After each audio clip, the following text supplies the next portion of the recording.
Greetings, everyone, and welcome to the Yogic Studies podcast. I'm your host, Seth Powell, and this is episode 20. Today, I am joined by Dr. Suzanne Newcombe and Dr. Karen O'Brien Kopp to discuss their new book, an edited volume entitled Routledge Handbook of Yoga and Meditation Studies. This episode marks the first of its kind for Yogic Studies podcast in a couple of ways. It's the first time I've ever had two guests on at the same time, so that was pretty fun. And it's also the first time we've had a return guest. So listeners will recall Dr. Karen O'Brien Kopp was on episode 7. So if you'd like to learn more about her story in academia and her research background, you can go back and listen to episode 7. And Karen was also an instructor for us. She taught an online course, YS 109, Classical Yoga and Buddhism, which was a rich exploration of Yogacara and Abhidharma Buddhism and early Sanskrit Buddhist texts read alongside Patanjali's Yoga Sutra. And it's really a deep dive into Indian philosophy and the intriguing relationships between yoga and Buddhism, which we touch on a bit in this episode. So if listeners are curious to explore that course, it's open for self-study. You can go to yogicstudies.com/YS-109. I really enjoyed this conversation with both Suzanne and Karen. This book, the Routledge Handbook of Yoga and Meditation Studies, is a real landmark in the fields, plural. And something we talk about is how they brought together these academic fields of study of yoga and meditation, the ways in which they overlap and why they might fruitfully be brought together. Talk about the history of the field of yoga studies, how things have changed over the last few decades, and we discuss a wide range of topics that relate to the 34 chapter contributions in this edited volume from a wide range of international scholars working on yoga and meditation from across the disciplines in the humanities and as well as the sciences, as you'll hear today. Dr. Suzanne Newcombe is a senior lecturer in religious studies at the Open University, UK, and honorary director of Inform, based in theology and religious studies at King's College London. She has published on topics relating to the popularisation of yoga and ayurveda, including the monograph Yoga in Britain, Stretching Spirituality and Educating Yogis, published in 2019. She researched the transformation of yoga and ayurveda in modern India as part of the ERC-funded AYURYOG project from 2015 through 20. Dr. Karen O'Brien Kopp is a lecturer in Asian religions and ethics at the University of Roehampton, UK, and was formerly a senior teaching fellow at SOAS, University of London. She received her PhD from SOAS, titled Seed and Cloud of Liberation in Buddhist and Patanjali Yoga, an intertextual study, and continues to research classical Sanskrit texts on yoga and meditation. She has published articles in Religions of South Asia and the Journal of Indian Philosophy, and is currently working on a monograph on classical yoga and Buddhism. All right, without further ado, please join me in welcoming both of our guests today, Dr. Suzanne Newcombe and Dr. Karen O'Brien Kopp.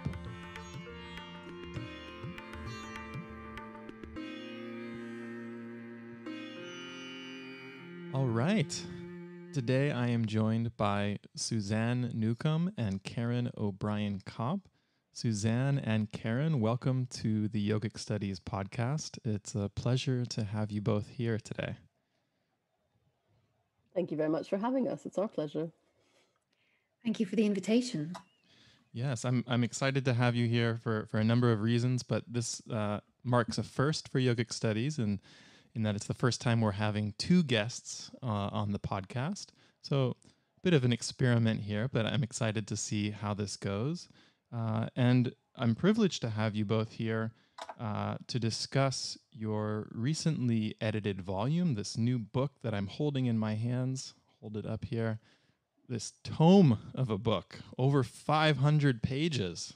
This thing is weighty and very impressive. So first of all, congratulations to you both on publishing this book, and I'm excited to talk about a range of issues relating to its contents. But to get us started, why don't you tell me a bit about how this book came about, the origins story for this book? Karen, do you want to get us started with that? I can certainly make a start. So this book fits into a Routledge series, which is called the Handbook Studies series, and it's ideally aimed at graduate students, although in our case, we do feel that the content can appeal to broader audiences. And these edited collections are substantial volumes that both are intended in general to round up research in a particular field, to add new material, to really provide in a sense, a comprehensive snapshot or a handbook that will show the state of the field for a number of years. So we were approached to provide a handbook for the series that would contribute to yoga and meditation studies. And it felt like a really good teaming for us because Suzanne and I have different disciplinary approaches. So as you know, I research classical texts in Sanskrit, Hindu and Buddhist from the early centuries of the Common Era. And Suzanne, as she'll explain, works much more on modern and contemporary material, not necessarily always, but is a sociologist. So we've got that combination in our approaches of social sciences and humanities. Certainly, for my part, I was interested in putting together a handbook that could be what I call a one-stop shop for either a graduate training in yoga studies and or meditation studies or contemplative studies, for example, or all of those programs, and perhaps also a resource that could be used on undergraduate programs. And that would really, be a comprehensive resource that would capture a range of disciplines, round up the research as was the intention, really lay out some of the key themes and debates and issues, pointing towards emerging directions of travel for research. And I know that Suzanne can probably start to contribute here, but there were certain objectives that we had from the outset, like making available as wide a range of disciplinary approaches as we could. So we felt that with our professional networks, it would be, relatively achievable to tap into communities of scholars working in sociology, anthropology, Indology, religious studies, philosophy, and so forth. But we had an ambition to also stretch a little wider and to hopefully include some contemporary research from science, which we managed to do to a much lesser degree, but there are at least two really valuable chapters in the handbook from those disciplines. So I don't know if you want to come in here, Suzanne, but I think, we had those goals of broad disciplinary contributions covering a wide range of time periods and regions. We really wanted to try to capture some of those regional histories in parts of the world that have not yet been very well studied in the Anglosphere or published in English. And, we also wanted to take on this quite, I think, interesting but challenging task of investigating the relationship between how one studies yoga and how one studies meditation and or contemplation. So that was also a key guiding principle in thinking about those early stages of the book and its development. Right. And at some point, was there a workshop or a conference that developed maybe at SOAS in London that brought all of the scholars and chapter authors together? How did that come about? How did that help or serve in the shaping of the book? Even in terms of the process of writing and editing it. It's one thing for everyone kind of working alone in their little research silos, but what's that like then to all come together and have that kind of more collaborative process of making a shared and edited volume like this? We did have a workshop. I'm not sure. Were you there? No, I wasn't there for this one. No, you weren't there, unfortunately. No one invited me for this one. I'm sorry. I'm just kidding. Next time we'll make sure you're there. Kidding. I know you've been at other SOAS events.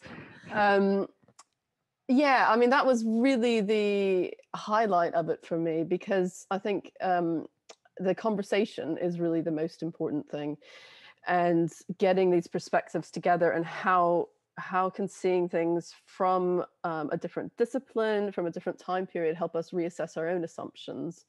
And that for me is really great. And so that started with my coffee conversations with Karen originally about who we're going to get for this book, how should we organize it.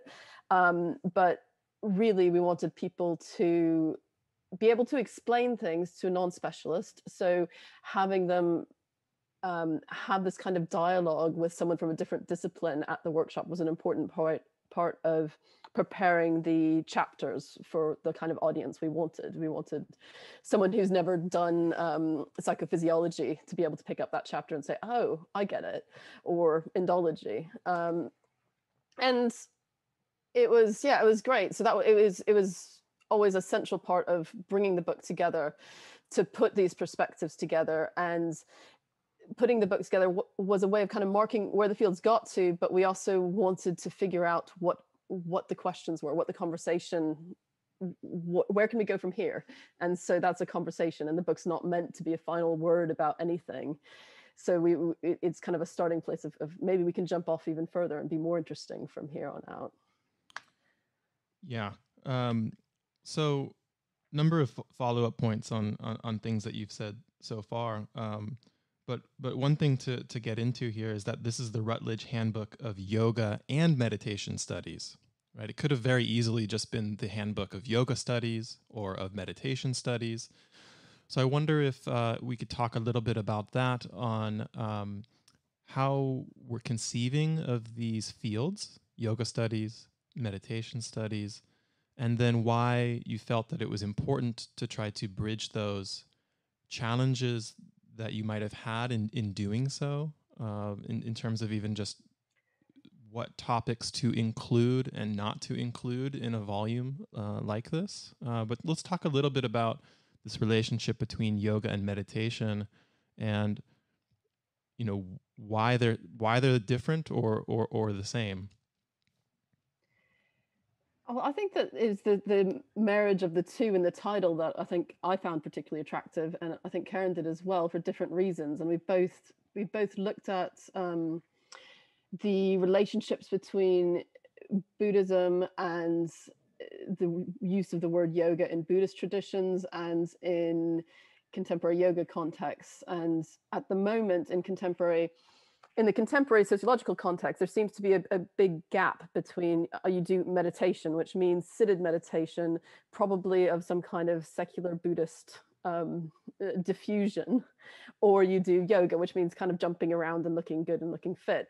I mean, that's horribly gross oversimplifications, but there seems to be this kind of dichotomy, and a lot of practitioners seem to say, like, well, can I be a Buddhist and practice yoga? Is that okay or not?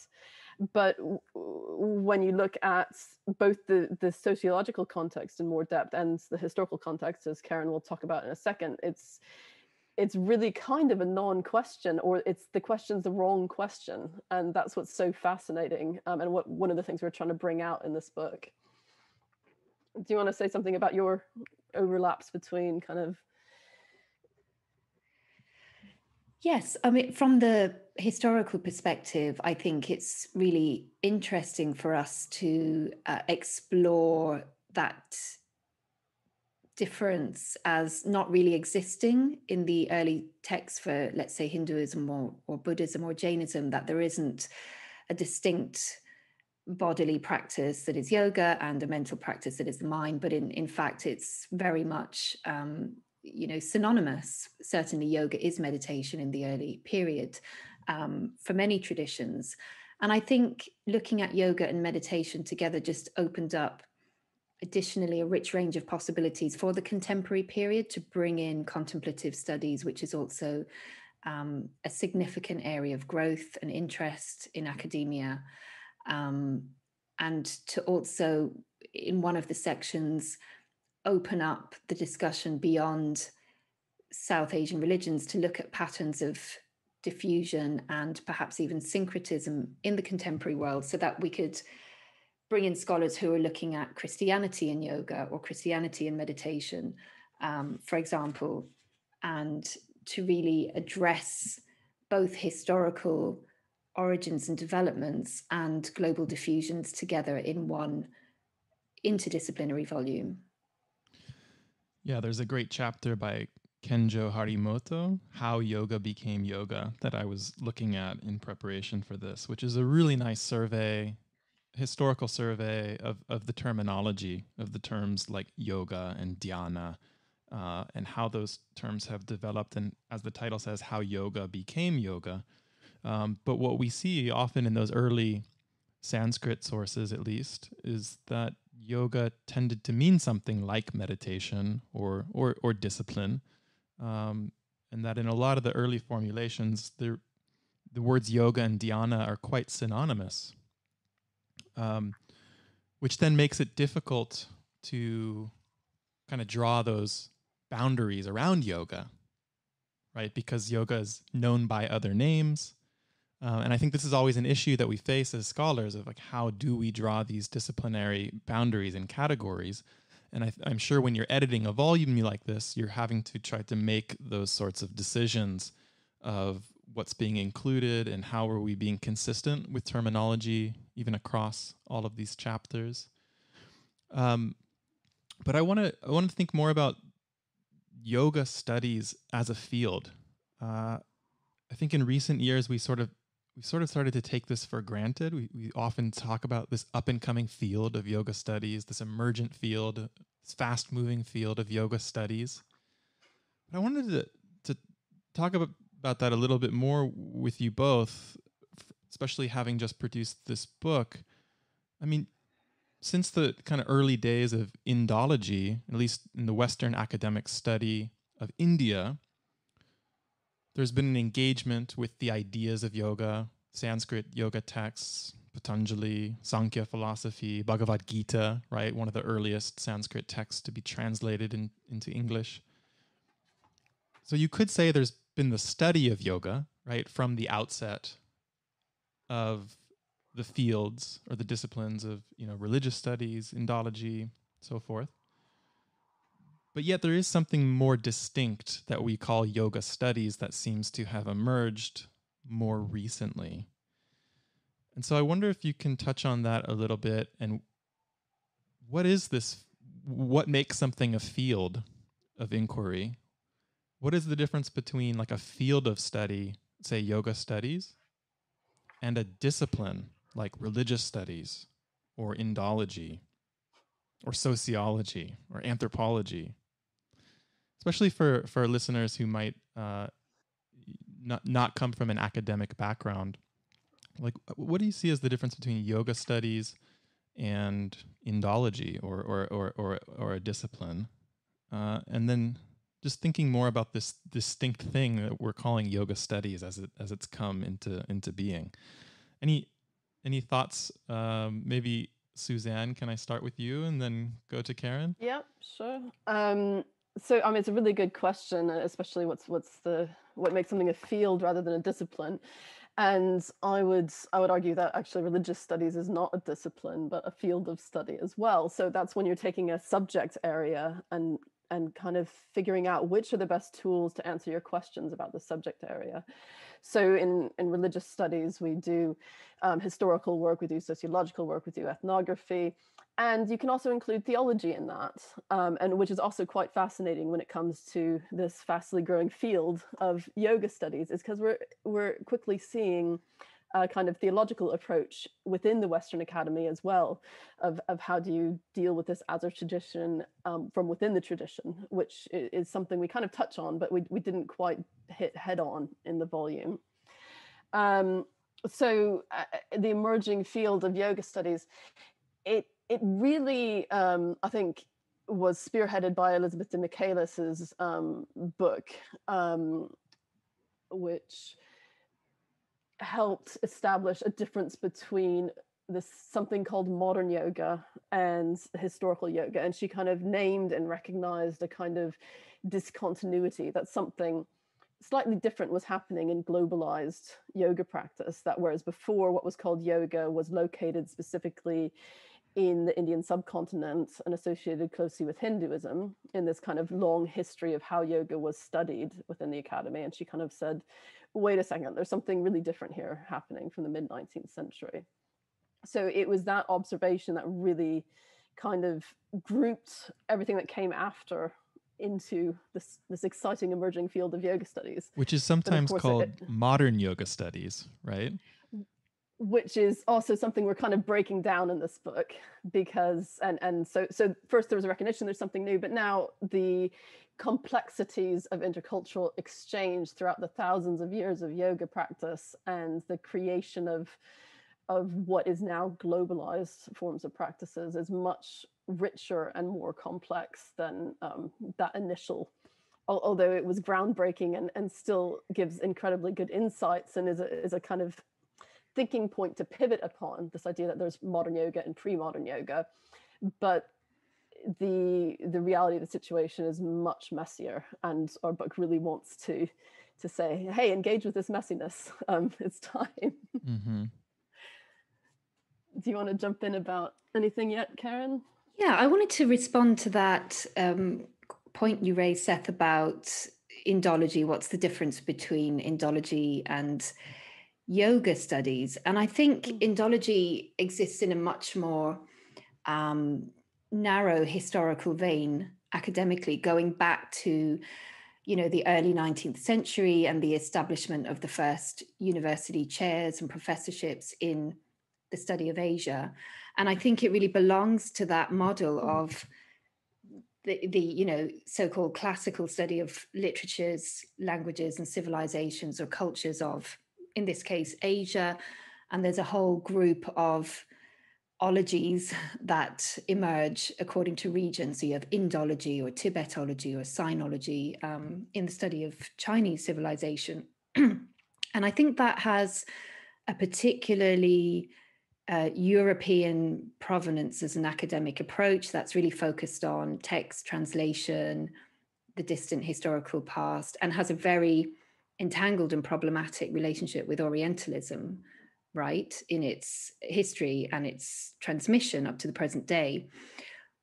And I see yoga studies as being, as Suzanne said, a much more recent development, which is in a sense casting its nets more broadly, both in terms of time periods that are being examined. So there's a lot of interest in contemporary developments and contemporary critical issues, a lot of interest in the modern period and, post-colonial developments, for example. But I also think that yoga studies as a field is more broadly engaged in a range of disciplines, so that it does include almost any academic discipline that one would want to bring to bear on the subject of yoga and or meditation. And that could include critical theory, it could include gender, it can include political science, or indeed any of the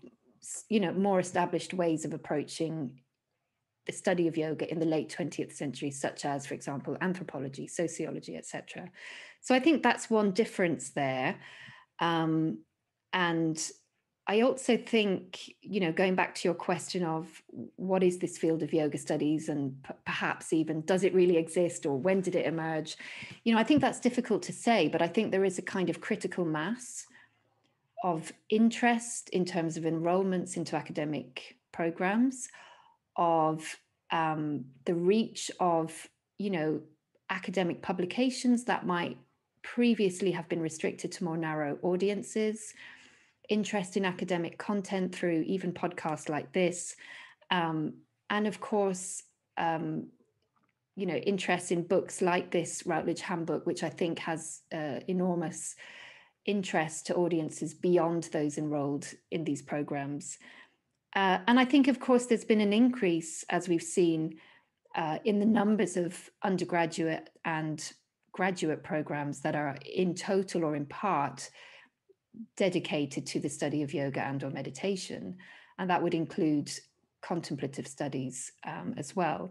So I think, there are a number of reasons there to take a moment to really, provide this snapshot of the field. And I think it was a really critical and driving question in the volume as well. What is yoga studies? What are we doing here? And how are we, as scholars,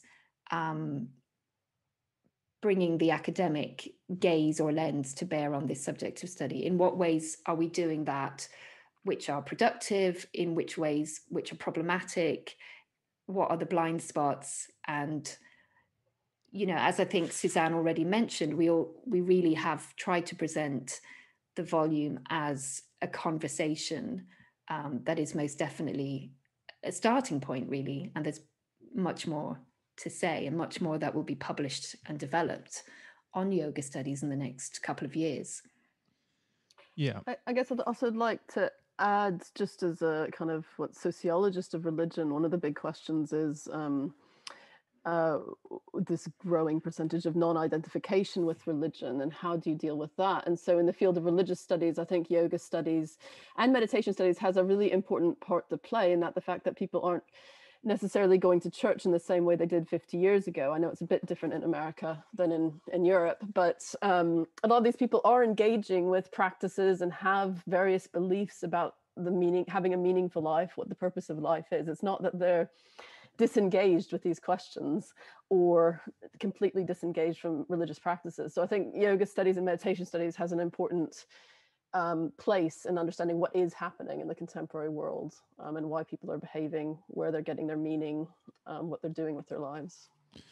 So looking at this thing called yoga studies, if we choose to articulate kind of a starting point with publications like Elizabeth de Michaelis's Origins of Modern Yoga, I think 2004, 2005.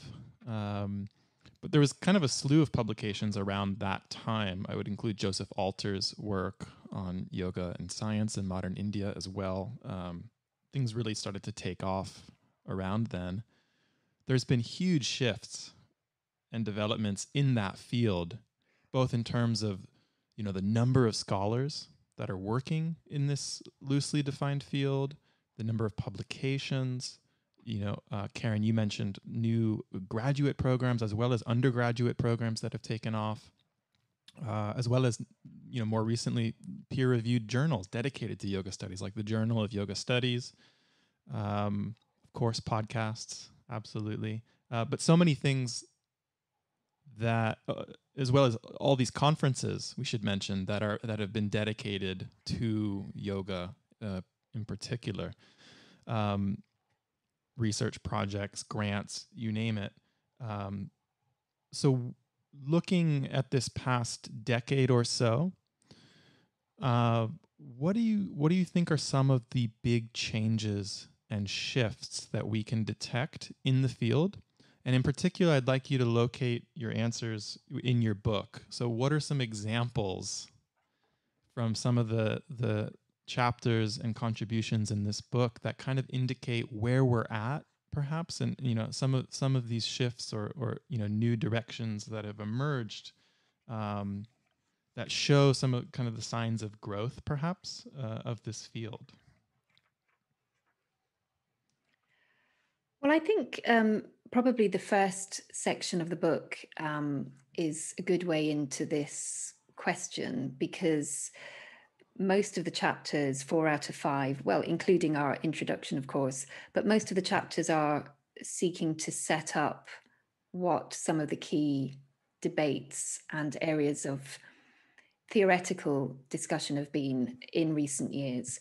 So I think, one of the chapters that I'd like to pull out here is the second chapter in the book, which was really located there to indicate that it's announcing an intention at the start of the book. It's the chapter by Shameen Black, and it's called Decolonizing Yoga. And I think this very much reflects contemporary concerns and debates around not only decolonizing the curriculum in academia as a general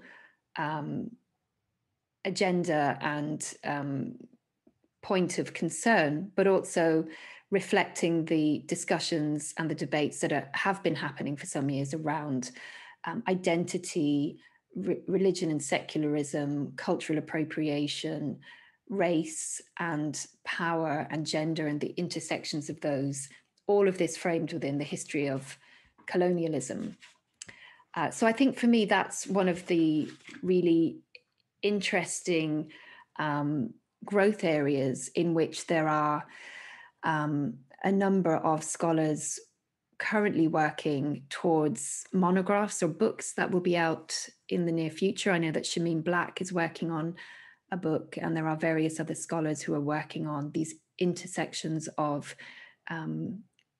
race and power, and also to an extent gender in broader cultural and historical contexts. Can I ask, just to follow up on Shameen Black's article, what would you say is her main argument in this chapter, or what is she calling for in this chapter on decolonizing yoga? And I'm glad you started here, because I was going to ask you, it did seem like an editorial choice to put this kind of up front to start the book with this. So it seems like that was an important choice for you. So what is Black calling for here? Well, I think she does at least two things in this chapter. And of course, it's always difficult to represent somebody else's work. But I think on the one hand, she's tracing some of the historical trajectories that ask us to consider the global transmission of yoga as not having occurred in a political or cultural vacuum, but as being in many ways directly connected to the context of colonialism in South Asia. And to then also apply political analysis to the ways that yoga transmitted outside of South Asia, and the kinds of reproductions of broader social dynamics of power that have showed up in yoga as it has developed in these post-colonial and also Anglophone contexts. So on the one hand, it's, I think, asking us to think about the history of yoga within a very detailed socio-political picture that includes colonialism, and that really runs into present-day discussions around identity and race and white supremacy and cultural appropriation. And on the other hand, she's also proposing that yoga is a productive and positive strategy as a technique of decolonization, as a technique to, in a sense, repair some of the social damage that may have been carried out in the reproduction of some of these historical patterns in society. So it ends in a very, I think, positive way in terms of suggesting that yoga is a cultural tool that has the capacity to do all kinds of things, build resilience, build solidarity between communities, promote collective healing around trauma that's connected to power inequalities in society, for example. So I think there are a number of interesting positions that are laid out in that chapter. Yeah. Okay. Without asking you to go through and read every single chapter title even though I'm tempted to because they're so good. Suzanne, maybe you can get us started here if you have the book in front of you. I don't know if you've memorized every single chapter, but I would love to just paint a picture for our listeners of just kind of the structure of the book, these different parts, and maybe highlighting, a few chapters along the way. But if you can kind of just map out for us the breadth and diversity. We've talked about different geographies, different languages that are being covered here. There's really an incredible diversity of topics and subjects here. I think somebody who's interested in this from so many different perspectives is like everybody's going to find something in here. So share with us kind of what is this feast of knowledge we have before us here? So Karen's kind of highlighted some of the points of our introduction, and I won't go back through part one, although there's more there, particularly about scholar practitioners and the difference between meditation studies and yoga studies in the academy, which are very interesting. But parts 2 and 3 are quite interesting. So part 2 is about the history of yoga and meditation in South Asia.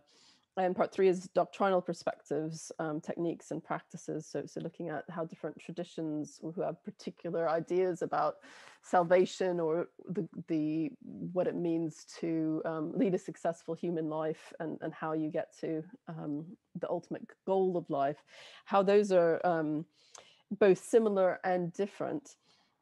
And I think those two need to be taken together, because one of the things that has been pointed out by some commentators or some people who've just looked at the table of contents is we don't have a kind of yoga in Hinduism chapter. But what we found was that that was incredibly difficult to write or commission, and the Hindu tradition is interweaved throughout that entire part 2, as well as in quite a lot of the other sections. So as yoga developed in South Asia, we do have specific chapters on Buddhist meditation, but the Buddhist meditation and practices were always in dialogue with Brahmanical traditions, and as well as early Hatha yoga. So it was, in some ways, part 2 is a kind of crash course in how yoga is related to the traditions and diversity of practices of Indian religiosity, which we've kind of more or less grouped under the label of Hinduism as outsiders, trying to describe the rich traditions of India. Because Hinduism, as I'm sure you and many listeners understand now, is a fairly recent term of self-identification within India. Much more historically, you'd identify with your particular deities of choice or family lineages, and Hinduism is kind of how outsiders, until about the mid-19th century. And then, so doctrinal perspectives, we've gotten, these are more theological perspectives in many cases. We've got how yoga and meditation is treated in the Jain traditions, both historical and modern, and that was a contribution from a Jain nun who's the first who has achieved a PhD at SOAS of her traditions. That was very nice to be able to include her. We have a chapter on Taoist meditations, and that's quite interesting because there's now a kind of contemporary popular Taoist yoga practice you see sometimes advertised. And so this chapter kind of deconstructs how the traditions have some similarities and overlaps and are also very distinct. We've got a chapter on Islam, yoga, and meditation. And again, there's a much richer history of Islamic dialogue with Indian religious traditions than is often appreciated in kind of dealing with popular political conflicts between India and Pakistan. Things have gotten a bit polarized, but actually there's quite a really complex history, and there's some really great emerging scholarship on that field that's a growth area that we'll see more of. The Sikhism chapter, again, the Sikhi ways of approaching meditation and their ideas about yoga both overlap and are distinct from other traditions. A chapter on meditation and contemplation in Christianity, which I think is really important because a lot of our a lot of my research has been on how yoga was popularized in the 20th century. And particularly in the mid 20th century, this was still very much mediated by Christian colored understandings. So a lot of how we understand these terms about meditation and contemplation, what is meditation, in our recent memory, we've forgotten Christian meditation traditions, but they're still implicitly in how we've described and understood the meditation and concentration traditions that come from other places in the world. So I think that's really important to unpack. And this is just a start at realizing there's these rich areas of dialogue. And then the final chapter of the doctrinal perspectives section is on secular discourse as using the same kind of legitimating strategies as a lot of religious discourse has. And actually it's harder to separate perhaps the secular and religious and contemporary yoga and meditation contexts as we might like to imagine, or is often presented in marketing. As we're going through this, I mean, I'm thinking each one of these chapters could easily be an edited volume, unto itself. Absolutely, and there's lots of monographs, and we couldn't include everything. So it's a jumping off place. Do you want to jump into the global and regional ones, Karen? Yes, so I think the next section, global and regional transmissions, really, in a sense, follows on from section 2. That is a very traditional chronological overview of the development of yoga and meditation traditions in South India. So it starts, with the Indus Valley, it starts with the Vedas and the Upanishads, and we have this progression through those different historical markers in section 2. And section 4 then opens up that discussion to consider historical transmission into other areas in not only Asia, but beyond. So we have, for example, a chapter by Andrea Acri, who looks at yoga and meditation traditions in insular Southeast Asia. And it's really interesting to see how early yoga and meditation were already being transplanted into Southeast Asia and really taking root there. We have, I think, 3 chapters which are grouped together that attempt to highlight other regional histories that either haven't been published outside of languages such as Japanese and Korean, or indeed are the first attempts to round up a regional history. So we've got the political history of meditation and yoga in Japan, which looks at how meditation and yoga were used in prestige political power games around legitimacy and authority for state and politics in Japan from the early period up to the present day. We have yoga and meditation in Korea, which is a history summary of the development, both in popular culture and also in academia, of study of meditation and yoga in Korea and practice.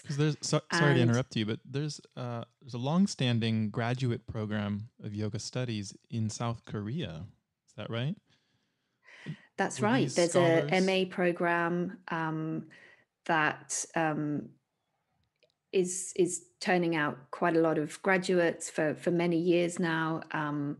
And in fact, I think there's also a BA program as well that feeds into that. So there are at least 2 institutions at academic level that are training graduates in yoga studies.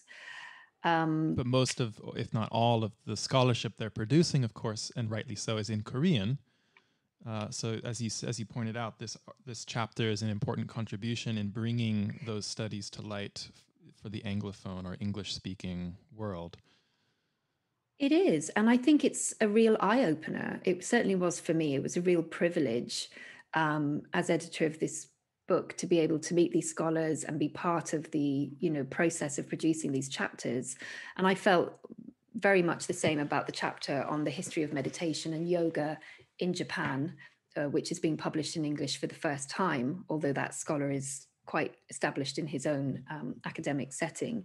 And similarly, again, for yoga in Latin America, which is a critical historical survey of developments in various Latin American countries, particularly in the 20th century. And that, again, is being published in English really for the first time. So that was, I feel, one of the very original contributions of the book in bringing this scholarship really to wider audiences. And also, I think, filling in some of those gaps about the broader global transmissions of yoga in the 20th century. And also a very important chapter. I'll skip over chapter 24 because that's one of Suzanne's, so she can fill you in on that. But chapter 4 by Shravana Borkataki Varma, in some sense, knits the two sections together because it's called the Yogic Body in Global Transmission.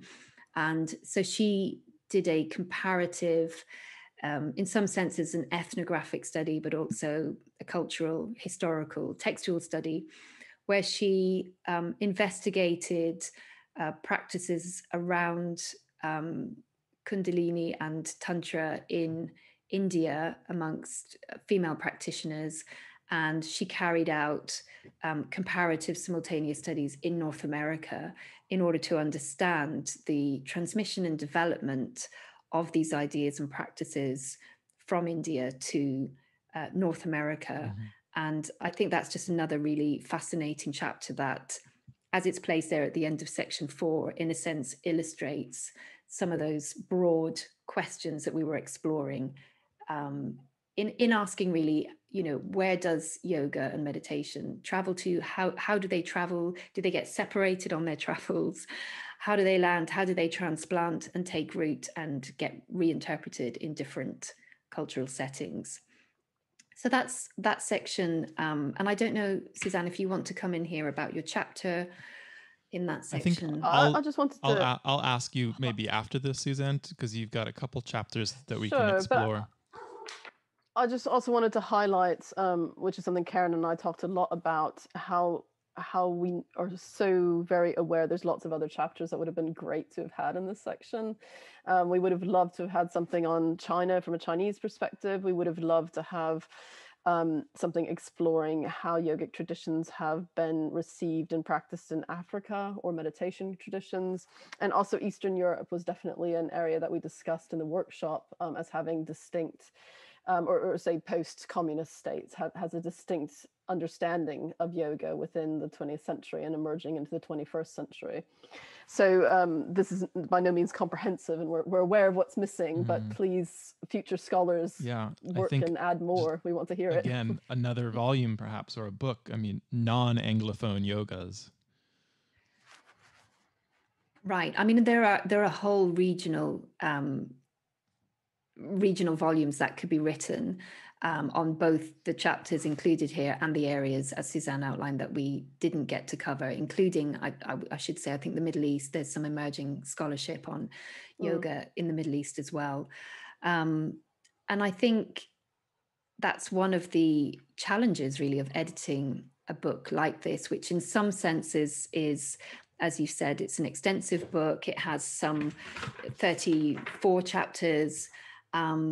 But on the other hand, because there is this critical mass in yoga studies, there are growth areas that either for the reasons of space we weren't able to include, or for very practical reasons that there were perhaps scholars that we did ask. In fact, there were many scholars who we did ask to contribute who simply couldn't because they were too busy, or it didn't fit with their own research and publishing priorities for this particular period of time. So certainly in some instances, we did try to have other topics represented, and for various practical reasons, it wasn't possible in this volume. Okay, do you want to round us out? I'm not one of you with the our final, 5. Final section is about disciplinary framings, which I'm very fond of conceptually, because what I continually find fascinating is how the tools with which you're looking at something change the shape of what you're looking at, if that kind of makes sense. So what tools do we have on display here?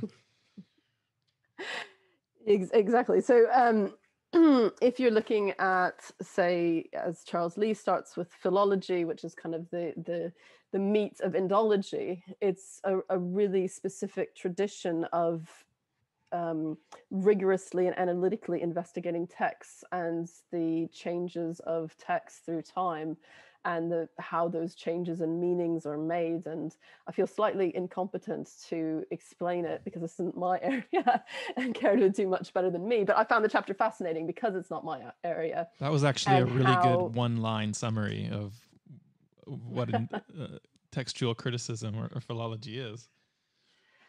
But it's a great short chapter if you to get your head round philology. And likewise,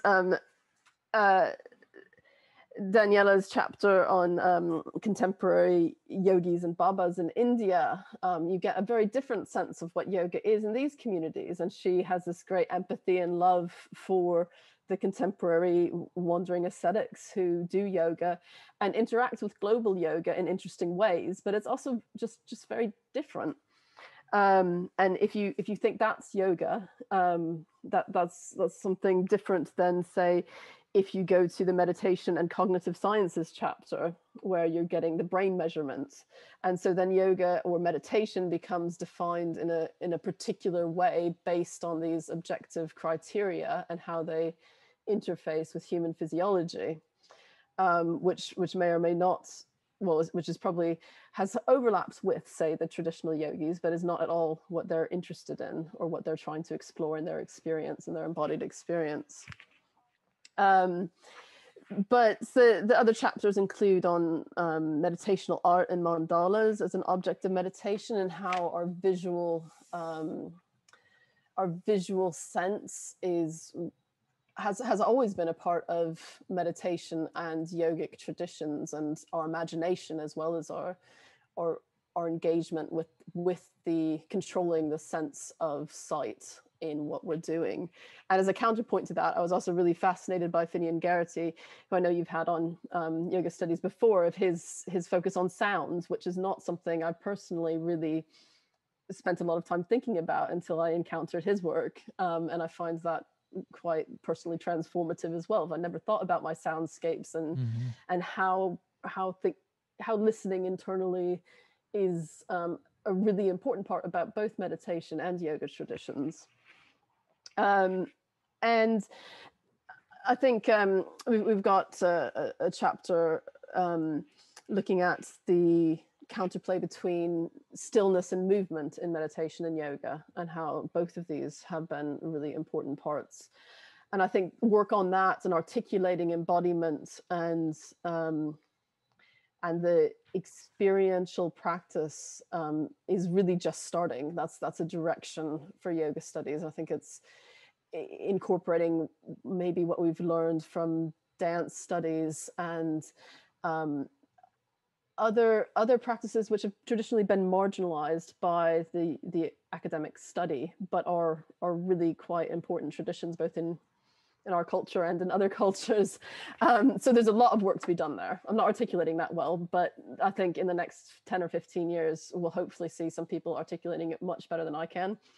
And I also think that Karen Ann Wong's chapter on inclusive identities and critical theory kind of takes us back to the decolonializing position at the beginning, because she really highlights how she looks at a specific context of yoga in preschools in Australia, and how the same practices can both reify and kind of oppress with norms and the discipline of children and gender assumptions, but they can also be liberatory and provide this space of inner transformation and possibility, and be emancipatory, which is where yoga and peace studies or yoga as an intervention in war zones comes in, which is another fascinating area. So on the one hand, it's how could you take one practice that has a specific more or less historical origin in India and place it in another one and expect it to work, which is the way a lot of these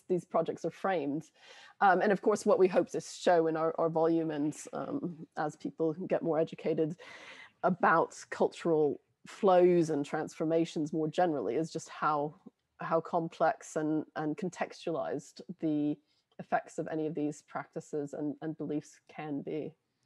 Wow. Well, thank you for both of you for the tour, the whirlwind tour of the book, which only scratches the surface, really, of all of these diverse topics and themes broadly construed as yoga and meditation studies. I'm excited to really dive deeper into a lot of these. I've started to read some of it, but I can admit I have not read all 500 pages of this yet. But I can tell it's going to be really informative, and some of these, as you're saying, this is brand new research, really, like the first time, on some of these topics that we're being exposed to some of this research in the English language. I imagine for you both, one of the benefits, kind of the privilege really of doing an edited volume, is you get to receive all of these submissions from all these different experts across these different disciplines and traditions. If you were to try to sit down and write a book like this yourself, it just would not be possible. One person cannot possess the language training and disciplinary training. You cannot do field work with the Babas in Haridwar and also know contemporary Japanese and also old Javanese. And you just can't, one person can't do that, right? And so the benefit of this is you get to pool together all of the experts, the best knowledge, tools, practices. So I'm curious to hear from both of you. What were, maybe just one, like what was something surprising that you weren't expecting to learn, something new that came to the fore for you through the process of editing this book? And I'm sorry I didn't give you those questions in advance, so you have to come up with an answer on the spot. Karen, maybe can we go to you first? I mean, you've already highlighted, you've said a number of things that you learned already of some of the new material, but maybe if there's something else that we haven't touched on yet, anything that comes to mind, something that kind of stopped you in your tracks, where you actually sat down and said, wow, I'm actually, learning something here that I did not know before we set out, to make this book.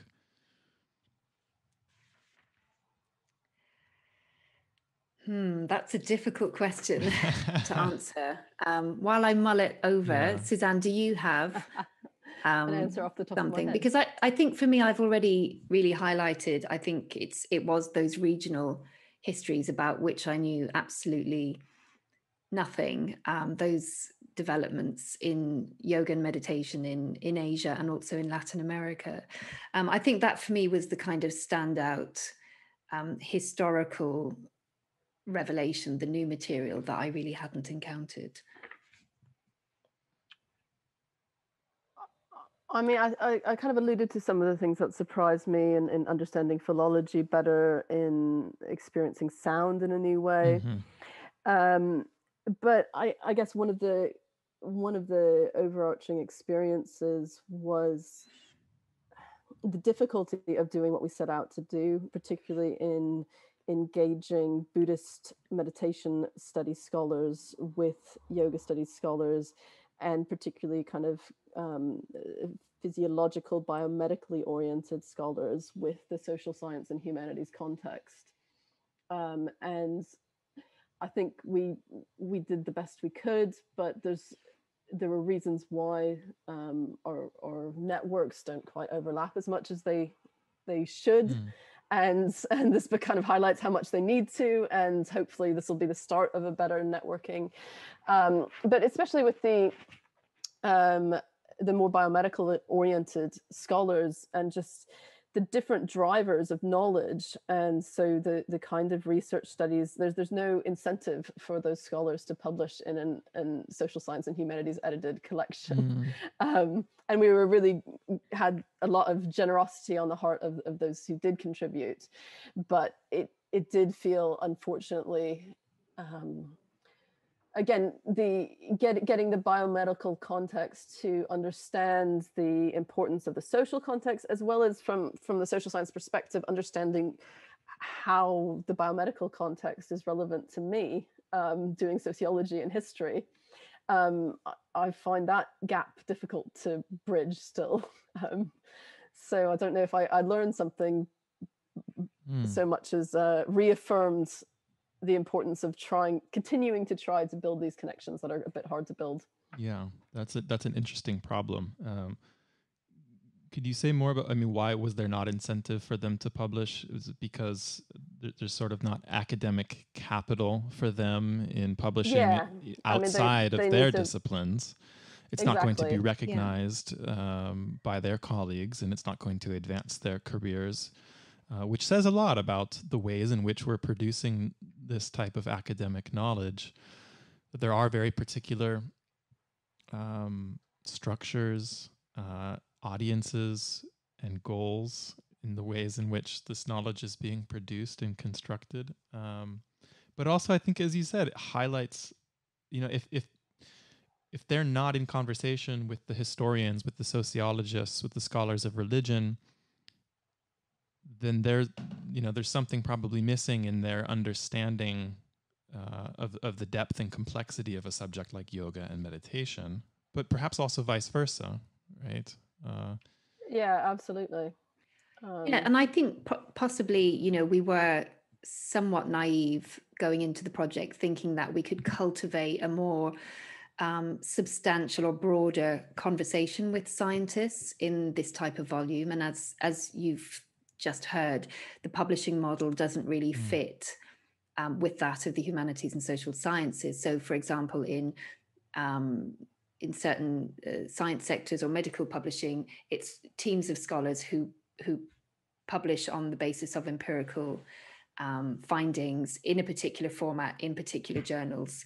But I think what our hope was, as Susanna said, was that we could initiate a conversation, which we did to some measure, about the types of terms and languages and frameworks that are used as baselines in empirical studies, without necessarily questioning what is meant by meditation or what is meant by yoga, the types of historical reference points that are incorporated into empirical research as ways to frame the findings on the psychophysiological outcomes of yoga. And of course, as humanities scholars, as social sciences scholars, we want to problematize everything. We want to say, wait, hang on a minute, what do you mean that yoga comes from the Bhagavad Gita? There's actually a much more complex and broader range of definitional baseline definitions that we could be choosing from here. And it's a very complex and textured picture. And I think, so as I said, there's a degree of naivety in thinking that the approach that humanities and social sciences scholars have in always wanting to investigate sort of nuance and shade of meaning and historical semantics, that actually this doesn't hold so much currency in the hard and fast world of science. But having said that, in terms of the counter direction, I did feel that my own interest in cognitive science, which is particularly widely employed in the study of Buddhist meditation, that I really felt that was an interest that has filtered through into my own work and my own studies. And I'm actually working now on, a kind of mixed project that is that more philological take or more study of historical texts that I do, but I'm also looking at contemporary biomedical empirical studies on cognition and the brain and so forth. So I think that will be one sort of influence in my own work that's been somewhat enhanced by encountering this science-based scholarship. Fascinating. I think Stuart Sarbacher might also be working on something along those lines. You might want to check in with him about it at some point. Suzanne, since I have you here, and you're not only the editor but also the author of not one but two. Well, you're both the co-authors of this fantastic introduction, but you also are the author of two other chapters. One of them is co-authored with our mutual friend Philip de Slip.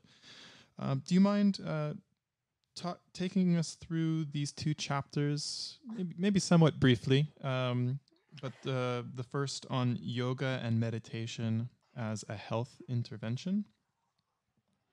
So that chapter, it grew out of the research project called AYURYOG, which was a European Research Council funded project that ran from 2015 to 2020. And I feel like I've still not unpacked and published enough on what we were looking at during that project, but that chapter is kind of a summary of some of it. So one of the things is that this use of yoga as a health intervention, as a sister science to Ayurveda, really happens in the 20th century. And it is possible to historically trace how and when yoga becomes kind of something you do for health and well-being. And it's not that it doesn't have those qualities in the pre-modern period, because it does, and there's specific references in quite a few texts about health-giving benefits. But it's with this idea of needing to create a healthy population for India, with the kind of what modern period, the modern idea of mass education, of where we've got the social welfare state in Britain, but also in India, you've got the nationalization as India takes independence, and as it's pushing back from colonialism of how to articulate their traditions of yoga, of Ayurveda, of traditional medicine, as legitimate. And you get an interesting language of science, and there's a lot of unpacking that still needs to be done. I'd like to do more, and other scholars will also be able to do a lot more. One of the things I learned in putting together this chapter that I would also like to explore more is that while particularly in America, a lot of the initial push for meditation came from the Maharishi Mahesh Yogi, and then there was this quite significant, he was presenting it as science, his mantra-based, very traditional Vedic meditation as science. And there was this really seminal court case in 1977, I believe. Oh, is that where it was Malnek versus Yogi? Yeah, exactly. Yeah. So where they decided that for the purposes of the American separation between church and state, transcendental meditation was religious, because it was doctrinally specific. It used specific religious words. Yeah, I think they were teaching TM in a college, at a university, right? Or was it a high school? I think it was a high school. I think it might have been New Jersey. It's been a little bit since I looked. And they were doing pujas, and they were doing a number of more quote unquote Hindu or explicit ritual practices that were flagged as or that this was an essential part of receiving your mantra, was going through a kind of a ceremony that was more obviously. And the judge ruled Hindu. This was religion, and they pulled it from the school. Exactly. And then what you get in America is you get the relaxation response by Herbert Benson, and then after that you get this kind of secular. So that was proving that. Making this argument that the essential benefits of meditation weren't specific to the religious context. It was a physiological relaxation response. And then after that, you get the Kabat-Zinn secularization of meditation. So in America now, meditation is Buddhist, and a secularized meditation is Buddhist. I think largely more than I understood from that seminal moment with the court case. Whereas in India, at about the same time, you were getting the revival of Vedic science and meditation as being understood as an essentially Vedic teaching that was completely scientific, which is what the Maharishi was teaching, and what the Indian government has increasingly run with in kind of so all meditation is Hindu, is scientific, is Vedic, and kind of eliding the Buddhist aspect of it. But at the same time, both contexts have been looking at the physiological benefits of meditation and how they do seem to increase health and well-being on a variety of measures, subjective and objective. So I found the two different trajectories of, is it Buddhist, is it Hindu, were coming from very specific socio-political contexts, and that was quite fun. That's really interesting. And I think kind of comes back, it highlights something we said at the beginning about yoga and meditation, or yoga vis-a-vis meditation, but that typically today, at least especially in the American context, one thinks of yoga, at least in popular practice, as physical postures, and one thinks of meditation as, seated, still meditation, often in a Buddhist context. And there's a question of, can one do both? Can one be both? But there's this notion that the meditation happens somewhere else, and that somewhere else is often in a Zen center or a Vipassana, retreat, or like those are the spaces and places where meditation is being offered, in a Buddhist or quasi-Buddhist or secular Buddhist kind of a way. But that is really interesting how that has really been championed by more Buddhist schools here, but you're noticing in India that is not necessarily the case.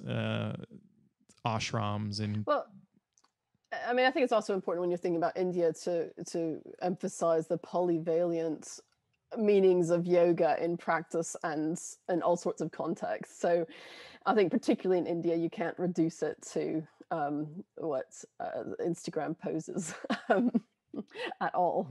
No. Though India is just as guilty of the physicalization, the exercisization of yoga as, in terms of yoga studios in Mumbai and Delhi, of yoga as exercise, as health and wellness discipline. Absolutely. And going back to this interplay of Ayurveda and yoga, you get these specific teachings of yoga asana on Ayurvedic medical degrees that are sanctioned by the Indian government, certainly in the early 21st century.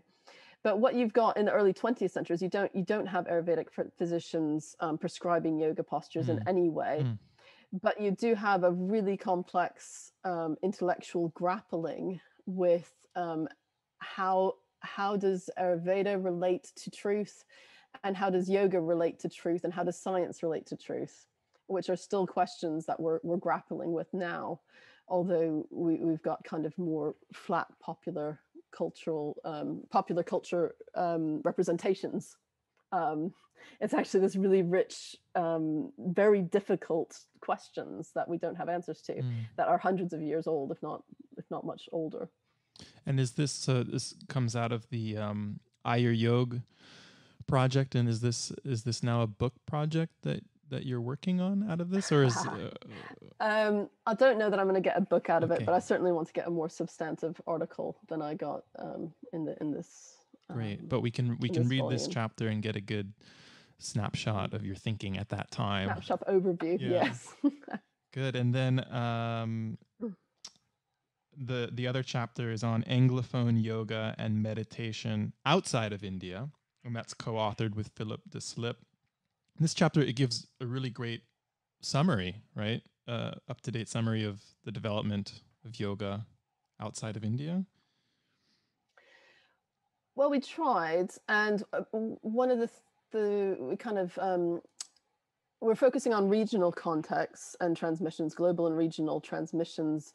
But the first ones are really kind of regional transmissions, and it's this chapter and Shravana's chapter that look at the complexity of global flows. And one of the things that I noticed, and Philip also picks up on, is the way, particularly the English language and the colonial pathways created these exchanges of both people and texts from the late 19th century, which transformed everyone's understanding of yoga in really interesting ways. So, I mean, Philip's done a lot of work on Yoga Ramacharaka, who, of course, was an American New Thoughtist. And one of the really fascinating things is how influential Ramacharaka was in India. He was picked up as an Indian and incorporated into Indian self-understandings as yoga. But also he comes back into the chapter on Japan and was incredibly influential in understandings of yoga in Japan and in prana and breathing there. Yeah. So one of the things we really wanted to highlight in this chapter is the way the presentations of what is yoga, what is meditation that were written in English, and the people who were teaching in English traveled throughout the globe. So someone like Indra Devi started off in kind of Russia, went to India, she was in the Far East, she went to America and Hollywood, and then she went to South America. And these kind of global flows are repeated in different ways over and over, largely in the English-speaking world. And English, of course, is a very important language in India now, as from the colonial periods. And so the intercultural exchange, and I think that a different chapter that I didn't highlight quite so much is Julian Struve's chapter on yoga and meditation and esoteric traditions within India in part 2. Really highlight the complexity of intercultural exchange and Indians being active agents in the creation of English understandings of yoga and meditation, as well as being influenced by global transmission ideas.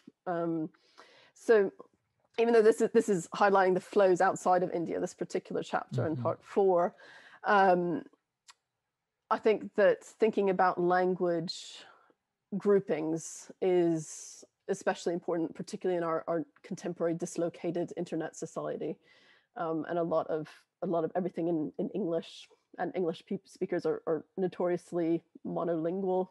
I'm no exception, unfortunately. And this is just one presentation, so it's in contrast to Korea and Japan and Latin America. So it's not all there is, but it's also fascinating to think about it on a global scale. Fantastic. Well, thank you both. We're starting to wind things down here. There's so much more to discuss with each of these chapters and contributions. Could easily be a book or a podcast episode, and maybe I'll have the opportunity to invite some of the other contributors on to discuss their chapters. As we kind of wind things down here, I'll put this question to both of you, and maybe Karen, we can start with you.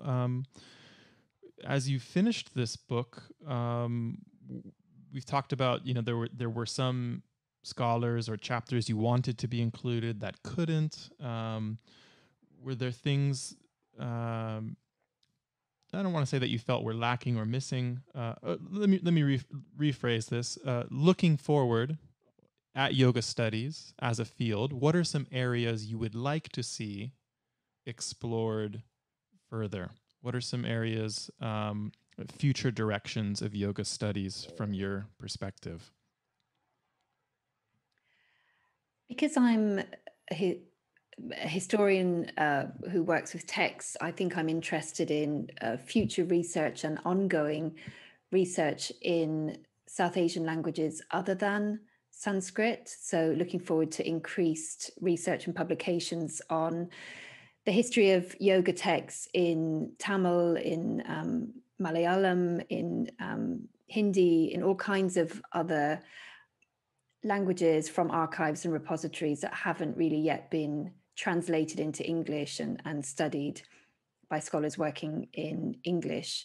So I think there is lots of new research that will emerge in this area. I also think there will be much more on contemporary yoga and contemporary identities and analysis of these areas of gender and race and power. And perhaps Suzanne can say more about this, but there is a recently initiated new research project that's looking at sexual abuse in yoga communities. And I think, another interesting area which Suzanne already highlighted is the whole study of the body and embodiment. And I think there's going to be some interesting cross-fertilization there with movement studies and somatic studies to really understand more about the body from the point of view of not just physiology or not just theoretical study, but kind of embodied inhabitant experience, really. So I think those would be some of the areas that are ongoing or, will be, making significant contributions in the next months and years. And I think also I look forward to more of these regional studies. It would be really great to have a kind of expanded version of that whole section on global and regional transmissions, and to have these regional histories from all kinds of other areas around the globe. Well, we have Adrian Munoz, I can announce here, coming onto Yogic Studies to do a course on the history of yoga in Latin America. So I'm excited about that one as one of these case studies. Suzanne? I'm not sure how much I can add to what Karen said, to be honest. Fair enough.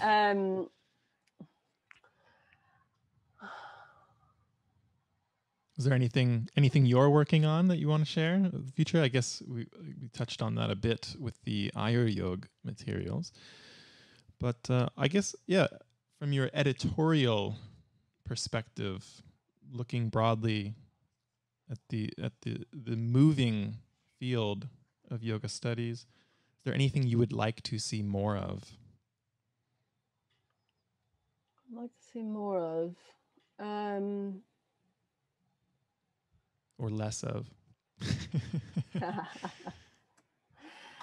I mean, two things I'm interested in and thinking about that aren't really easy to articulate.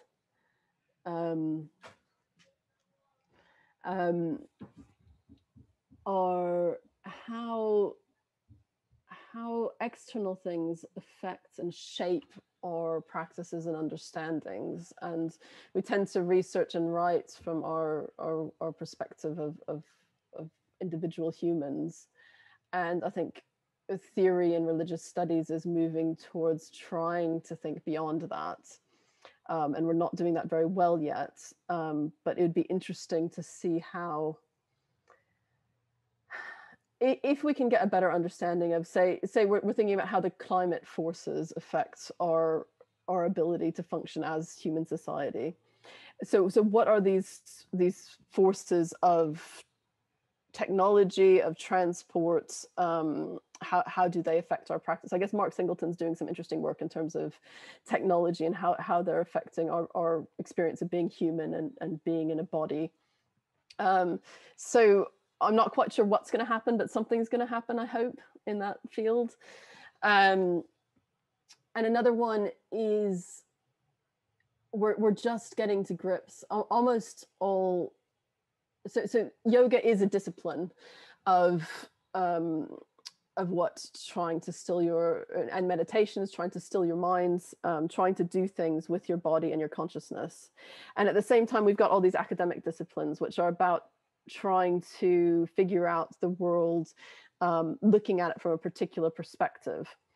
And how those fit together, I don't think we've really, or they don't fit together, but how they fit side by side, their unique contributions, and how we go forward. Because almost all the scholars in the book, Mark Singleton and Borjan's chapter go into this a bit, but quite a lot of them have real engagement with practice, but how that relates to an academic religious studies disciplinary perspective, and how that relates to maybe a separate teaching identity, or does it not at all, and what's the meaning of all that. I think as a society moving in this post-Christian field to a more broad religious studies, there's something interesting happening there, which I look forward to seeing what happens. Yeah. I mean, I like how you put it, even thinking about yoga as discipline, and then we talked earlier about all the different disciplines in the humanities, the disciplining of yoga studies, if you will. It's very complex, nuanced. I think Mark Singleton and Borean Larios's chapter is a really nice start into that. But I think there's still so much more, as you're suggesting. There's so much more to explore there that I think is unique for this field of yoga studies, because I think the scholar practitioner question or problem or issue is very unique, I think, to yoga studies. I think it's different than in other fields in the humanities even. Although I think Buddhist scholars suffer from something similar, or not suffer from, but they're negotiating it slightly differently. And I think this is part of this move away from being an only Christian assumption, Christian culture, and how do we deal with that? I think it's similar, but I do think there's some differences. I was talking about this with a Buddhist scholar friend of mine yesterday, actually. And I think it's a little bit different in Buddhist studies or Jewish studies, Christian studies, even quote unquote Hindu studies, where we're talking about a religion and thus members of a particular religious community. And so the boundaries of religious identity maybe are a little bit more solidified, whereas yoga, there's not one single religious identity that accompanies yoga, although it's very strongly tied to different religions, various types of Hinduism and Buddhism and Jainism and Sikhism, everything your book is exploring. There's not the same kind of religious identity making or taking on that necessarily accompanies somebody who is a practitioner of yoga. It can, but it's not. There's not necessarily the adoption of a certain belief system or community practice or. Anyways, I think do you kind of know what I'm saying? Yeah, here? no, I know what you're getting that at, makes and the identification of being a yoga practitioner a little bit different than the identification of being a Buddhist or a Jewish scholar practitioner. There's more ambiguity in what does it mean to be a practitioner of yoga. This is kind of a big question to now open up at the end, because we could have spent a lot of time on this, but I don't know, Karen, do you have some other thoughts about that? Because you spend a lot of time in the Buddhist studies communities, and you see them perhaps grappling with these issues in different ways. Well, I don't necessarily spend a lot of time in the Buddhist studies communities more than I do with Hindu studies. But I think what I wanted to reflect on was this dual valence, or this dual meaning of disciplines, which Suzanne just identified as both the discipline that many scholars are engaged in on a bodily mental level, and also the discipline that they're engaged in professionally. Because we played on this somewhat in the title for that workshop, where we had that very fruitful exchange. It was called Disciplines and Dialogue. So it was about bringing the scholars from the different disciplines of sociology, anthropology, etc., into dialogue, but also the different disciplines of meditation and yoga. And to me, the two don't seem so far apart. And I know we're talking here about the kind of the murkiness of the overlap, but because I do study these distant historical Buddhist scholars who were also practitioners, that for them, it was really one embodied reality to meditate, but also to be studying scripture, to be engaged in reproducing manuscripts or carrying manuscripts or teaching from manuscripts. It was all much more one and the same. Mm-hmm. And I wouldn't necessarily separate experiences of being very deeply focused in on textual study for my job, and also very deeply focused in on a particular object in, let's say, an act of meditation. For me, there's a very kind of, sort of clear confluence between those historically, and I think in the nature of the work that I do. Yeah, and as you know, Finian Garrity has said recently, for him, as he articulates it, the philology and the study of these texts is very much is a practice. So for him, the scholar-practitioner divide sort of falls apart because the scholarship he takes as a practice and as a discipline in maybe a more soteriological way, so that those hard and fast binaries and boundaries sort of fall apart when you view what your academic craft and discipline as a practice.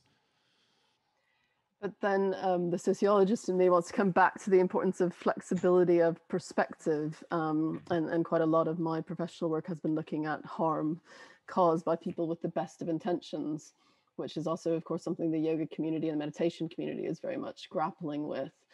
And so I think that being a good practitioner of both an academic context discipline and a spiritual context discipline requires this ability to shift perspectives and look objectively at certain things from the outside, as well as concentrate on the internal experience and how your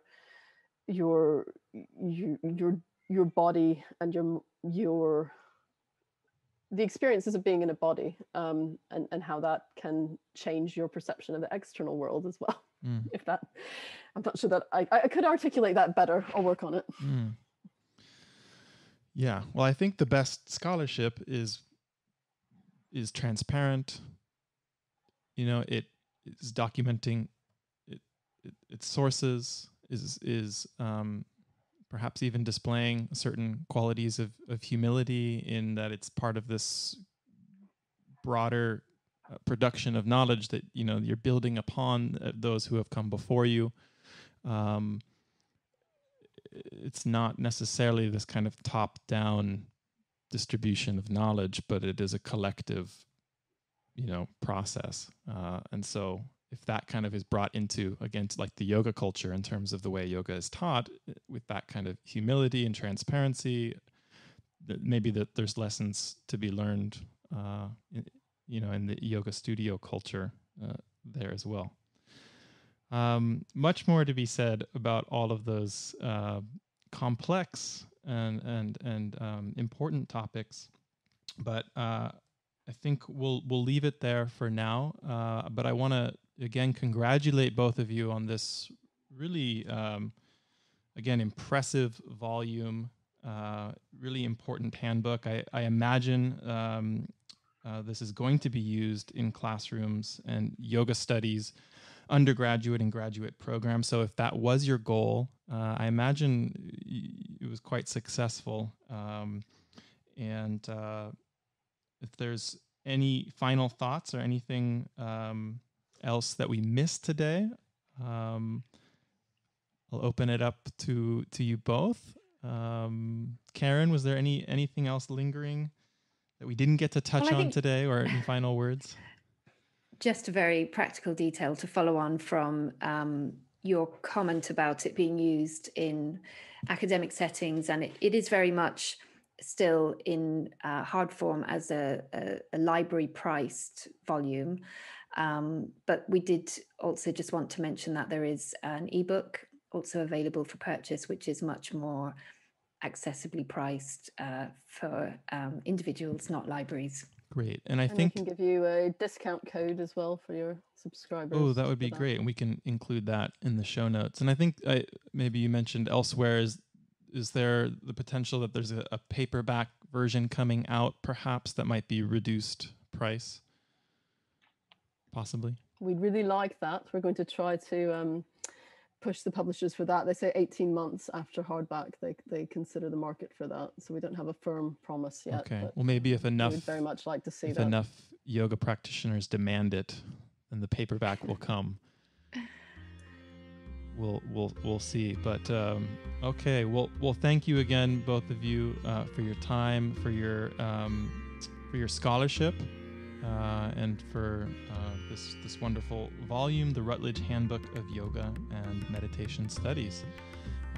Thanks to our listeners for making it this far, and thanks again to you both. Please be safe out there. Take care. Thank you very much. Thanks for having us.